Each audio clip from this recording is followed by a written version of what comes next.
Hello everyone, আসসালামু আলাইকুম। তো আমার একটা ছোট্ট বোন আছে, আমার আদরের ছোট্ট বোন। সবাই তোমরা জানো যে আমরা দুই বোন, আমি বড় আর আমার ছোট একটা বোন আছে। তার জন্য আজ আমি শপিং করতে আসছি এবং তার জন্য শপিং করতে এসে তো আমি পুরোই কনফিউজ হয়ে গেছি যে কোনটা রেখে কোনটা নিব।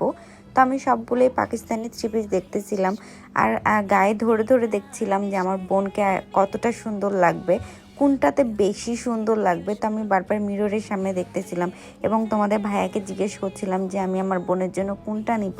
শপের যত থ্রি পিস ছিল সবগুলোই আমি ভাইয়াকে বলেছি, ভাইয়া আপনি সবগুলো পাকিস্তানি থ্রি পিস আমাকে একটু বের করে দেখান।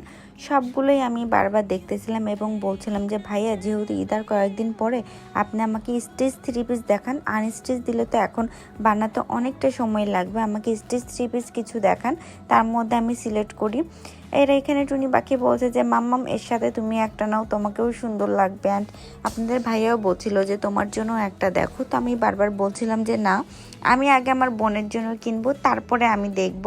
তো এই জন্যই বারবার আমি আমার বোনের কালারটাই চুজ করছিলাম যে আমার বোনকে কোন কালারে বেশি সুন্দর লাগবে। দেন ভাইয়া বললো যে আমি আপনাকে একটু অপেক্ষা করে কিছু কালার দেখাই। দেন থ্রি পিসটা বের করে দিল। থ্রি পিসটা আমার কাছে বেশ ভালো লেগেছে। আমি আবার দাঁড়িয়ে দাঁড়িয়ে দেখতেছিলাম, গায়ে ধরে দেখতেছিলাম, কারণ আমার বোনের পিঙ্ক কালারটা অনেক বেশি পছন্দ।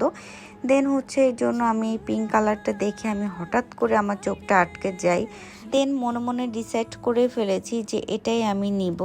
দেন তোমাদের ভাইয়াকে বললাম যে তুমি এটাই ফাইনাল করলে, এটা আমার কাছে অনেক বেশি ভালো লেগেছে, আমার বোনকে এটাতে অনেক বেশি সুন্দর লাগবে। আর এটা যেহেতু স্টিচ করা, বানানোর কোনো ঝামেলা নাই, এর জন্যই আমি আরও এটা সিলেক্ট করেছি যে যেহেতু টেলারে এখন মেক করতে দিলে ঈদের আগে কখনোই পাওয়া যাবে না, তাই আমি এটাই সিলেক্ট করলাম এবং আরও কিছু শপিং করে নিলাম। দেন একসাথেই সবগুলো প্যাক করে দিতে বললাম। আর এই তো আমি তারপরেও ঘুরে ঘুরে এদিক ওই দিক দেখতেছিলাম। সবাই কমেন্ট করে বলবেন যে আমার বোনের কিনা থ্রি পিসটা আপনাদের কেমন লেগেছে। সবাই ভালো থাকবেন, সবার ঈদ অনেক ভালো কাটুক। Thank you for watching. Allah হাফেজ।